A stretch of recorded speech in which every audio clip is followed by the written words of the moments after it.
नाजरीन अस्सलाम वालेकुम। सियासत टीवी में आप सबका इस्तकबाल है। मैं हूं वाजिद खान और आप देख रहे हैं आलमी खबरनामा। सबसे पहले देखते हैं सुर्खियां। गाजा पट्टी में जंगबंदी के तहत फलस्तीनी कैदियों की 7वीं खेप को रिहा करने में काबिज इसराइल नाकाम। इस्लामी तहरीक मज़ाहमत हमास का सख्त रद्द-ए-अमल। 24 घंटों के दौरान गाजा पट्टी में 10 शोहदा की लाशें अस्पतालों में पहुंचाई गईं। जालिम इसराइल की जानिब से जंगबंदी मुआहदे की खिलाफ वर्जियाँ।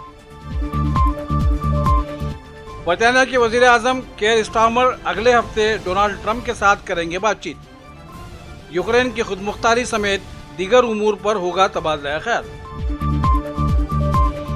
और जर्मनी के पार्लिमानी इंतखाबात में क्रिश्चियन डेमोक्रेटिक यूनियन पार्टी ने बढ़तरी हासिल कर ली। फ्रेडरिक मर्ज की नया जर्मन चांसलर बनने की राह हमवार। सुर्खियां आपने मुलाहिजा की और अब पेश है खबरों की तफसील। इस्लामी तहरीक मज़ाहमत हमास ने कहा है कि गाजा पट्टी में जंगबंदी के तहत फ़लस्तीनी कैदियों की 7वीं खेप को रिहा करने में काबिज इसराइल की नाकामी मुआहदे और इसराइली कैदियों की किस्मत से खिलवाड़ है। उन्होंने कहा कि नेतन्याहू फरार का रास्ता इख्तियार करने की कोशिश में हैं। याद रहे कि 6 इसराइलियों के बदले फ़लस्तीन के 600 कैदियों की रिहाई को इसराइल ने रोक दिया, जिससे जंगबंदी मुआहदे पर खतरात के बादल मंडला रहे हैं। पेश हैं ये तफसीलात। इस्लामी तहरीक मज़ाहमत हमास के रहनुमा सामी अबू ज़हरी ने कहा कि गाज़ा पट्टी में जंगबंदी मुफाहमत के एक हिस्से के तौर पर फ़लस्तीनी कैदियों की 7वीं खेप को रिहा करने में जालिम इसराइल की नाकामी मुआहदे और इसराइली कैदियों की किस्मत से खिलवाड़ है। अबू ज़हरी ने मीडिया के बयान में कहा कि हम कमज़ोर या शिकस्त खुर्दा फरीक नहीं हैं कि काबिज फ़ौज हम पर अपनी शराइत का हुक्म दे, और नेतन्याहू न सिर्फ मुआहदे के साथ छेड़छाड़ कर रहे हैं बल्कि इसराइली कैदियों की किस्मत के साथ भी खिलवाड़ के मुर्तकिब हैं। हमास कायद ने कैदियों की रिहाई के अल्तवा को अहमकाना कदम करार दिया और कहा कि नेतन्याहू को उसकी संगीनी का इदराक करना चाहिए और हम सालिसों से मुतालबा करते हैं कि वो अपनी जिम्मेदारियां भरपूर अंदाज में अंजाम दें। उन्होंने कहा कि हम सहयूनी कैदियों के साथ एहतराम के साथ पेश आए। कैदियों का मुज़ाहमतकार के सर को चूमना जालिम दुश्मन के झूठ का अमली जवाब है। कैदियों के हवाले करने में कोई जुर्म या तौहीन शामिल नहीं है। ये मुआहदा किसी फाते और शिकस्त खुर्दा फरीक के दरमियान भी नहीं है। हमास ने बयान में कहा कि नेतन्याहू बचना चाहते हैं और चालें चलना चाहते हैं। हमारे पास ऐसे कार्ड्स हैं जिन्हें हम वक्त पर इस्तेमाल करना पसंद करेंगे। एक और तनाजुर में हमास के रहनुमा ने खबरदार किया कि काबिज दुश्मन यानी इसराइल को मगरबी किनारे को जम करना चाहता है। हमें इस मंसूबे का मुकाबला करने के लिए फ़लस्तीनियों के तौर पर मुत्तहिद और मुत्तफ़िक़ होने की ज़रूरत है। गाज़ा पट्टी पर कब्ज़े, उसके लोगों को बेघर करने और एक नई हुकूमत कायम करने के मंसूबों के बारे में उन्होंने ये भी कहा कि हमास फ़लस्तीनी अवाम का हिस्सा है और जो भी इसे गाज़ा से हटाने और मुज़ाहिमत को गैर मुसल्लह करने के ख्वाब देख रहे हैं वो धोखे में हैं। ब्यूरो रिपोर्ट, सियासत टीवी। व्हाइट हाउस ने कहा है कि वो इसराइल के 600 फ़लस्तीनी कैदियों की रिहाई में ताख़ीर के फैसले की हिमायत करता है।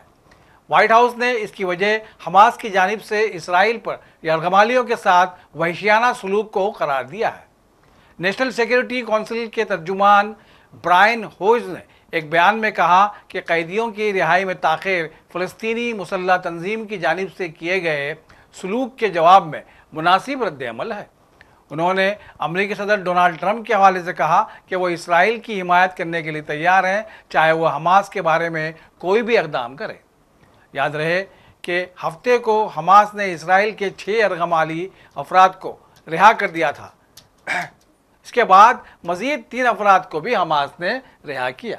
इतवार को इसराइल ने कहा था कि सैकड़ों फ़लस्तीनी कैदियों की रिहाई इस वक्त तक मौखर कर दी गई है जब तक इसराइली यरगमालियों की हवालगी की यकीन दहानी नहीं कराई जाती। इसराइल ने यह भी कहा है कि ज़िल्लत आमेज़ तक़रीबात के बगैर गाज़ा में इसराइली यरगमालियों की हवालगी को यकीनी बनाना होगा। इसराइल के अचानक ऐलान जंगबंदी के मुस्तक़बिल को मज़ीद मशकूक बना दिया है। फ़लस्तीनी वज़ारत सेहत ने गुज़िश्ता 24 घंटों के दौरान गाज़ा पट्टी में 10 शोहदा को अस्पतालों में पहुंचाने का ऐलान किया है, जिसके बाद इसराइली जंग में शहीद होने वालों की तादाद 48,339 हो गई है। वज़ारत सेहत ने अपने बयान में कहा कि 10 शोहदा की लाशों को सहूनी जारियत के दौरान तबाह होने वाले घरों के मलबे से निकाला गया। मलबे के नीचे और सड़कों पर अब भी मुतादिद मुतासरीन मौजूद हैं और एम्बुलेंस और शहरी दफा का अमला उन तक नहीं पहुंच सकता। वजारत सेहत ने गजा जंग से शहीद और लापता होने वाले अफराद के अहल खाना से मुतालबा किया कि वो रजिस्ट्रेशन करवा कर तमाम डेटा वजारत सेहत के रिकॉर्ड के जरिए मुकम्मल करें। बरतानिया के वज़ीर आज़म सर केयर स्टारमर अगले हफ्ते डोनाल्ड ट्रंप के साथ बातचीत में यूक्रेन की खुदमुख्तारी की अहमियत पर बात करेंगे। उन्होंने यूक्रेनी सदर के साथ एक फ़ोन कॉल में कहा कि कैफ के लिए बरतानिया अपनी तायीद जारी रखेगा। याद रहे कि अमेरिकी सदर ट्रंप की जानिब से रूस के साथ ताल्लुकात को बहाल करने और यूक्रेन जंग के खात्मे की कोशिश करने के फैसले के बाद यूक्रेनी हामी ममालिक फिक्रमंद हैं। There can be no discussion about Ukraine without Ukraine, and the people of Ukraine must have a long-term secure future.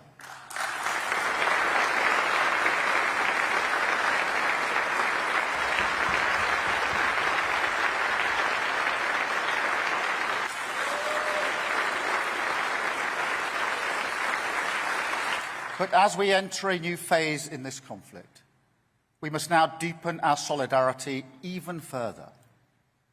It's not just moral urgency that demands this. It's also in our national interest. Russia already menaces our waters, our online spaces, even at times our streets. And the economic insecurity that the conflict has caused, the rising bills, cost of living crisis, that will only continue unless we have a resolution that is fair and stable for Ukraine. This is one of the great lessons of our history. Instability in Europe always washes up on our shores. And this is a generational moment. It could have a future in bioengineering, biofuels, or in hydrogen energy. Pounds from the National Wealth Fund for investment in Grangemouth, investment in Scotland's industrial future. It's time to take responsibility for our security. Canada के शहर Toronto में सैकड़ों मुजाहिरीन जमा हुए और Ukraine की हिमायत में बड़ा मुजाहरा किया गया। यूक्रेन रूस जंग के 3 साल मुकम्मल हुए और अमेरिका की जानिब से यूक्रेन की हिमायत बंद करने पर कनाडा के बाशिंदों ने बरहमी का इजहार किया है। टोरंटो में मुजाहिरीन का कहना था कि इस मुज़ाकरात में शामिल तमाम फरीकों को शामिल करके ट्रंप के पास अमन फराहम करने का अच्छा मौका है। Humility forbids me. I would say stand firm. I would say you've been an incredible example for democracies all around the world, for freedom-loving people all around the world. I am absolutely humbled by your courage and your honor and your tenacity in the face of aggression from your enemies and your allies. Is in a position right now to really attempt to support Ukraine and continue the work that the U.S. has been doing. Unfortunately, we continue to hope that Ukraine is going to be a part of those talks. We really are striving for the idea that nothing will be discussed or put forward without Ukraine at the table. And ultimately, we are really calling on Trump to do that. Whether that'll happen or not is unclear.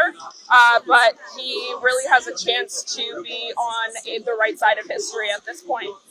Zelensky was voted in. There was an election held. He is not the reason the war started. He's serious to represent for his people, and if it means he would step aside for them to maintain their country, he is willing to do that. I feel there's a lot of misinformation. I think there was a lot of promises by Donald Trump to resolve situations, and I agree negotiations need to happen, but it has to be on a level, even playing field where all parties are involved. अमरीकी agencies ने federal मुलाजिमीन को Elon Musk की emails को नज़रअंदाज करने की हिदायत जारी कर दी। इत्तलात के मुताबिक अमेरिका की मुतादिद फेडरल एजेंसीज ने फेडरल मुलाजिमीन को हिदायत जारी की है कि वो सदर ट्रंप के मुशीर एलन मस्क या उनके मातहतों की जानिब से भेजे जाने वाली ईमेल्स या बरतरफी की बातों को नज़रअंदाज कर दें। रिपोर्ट्स के मुताबिक एलन मस्क की जानिब से हज़ारों फेडरल मुलाजिमीन को ईमेल भेजी गई थी जिनमें कहा गया था कि मुलाजिमीन अपने मसाइल के बारे में 48 घंटे में रिपोर्ट्स पेश करें। ताहम अमरीकी फेडरल एजेंसीज ने मस्क की जानिब से ईमेल्स करने के अगले ही रोज़ इतवार को एक मेमो जारी कर दिया जिसमें मुलाजिमीन को हिदायत जारी की गई है। ट्रंप के मुशीर एलन मस्क की सरबराही में चलने वाले डिपार्टमेंट ऑफ गवर्नमेंट एफिशिएंसी ने ट्रंप इंतज़ामिया के पहले ही हफ्ते में 20,000 मुलाजिमीन को पैकेज की ऑफ़र की थी।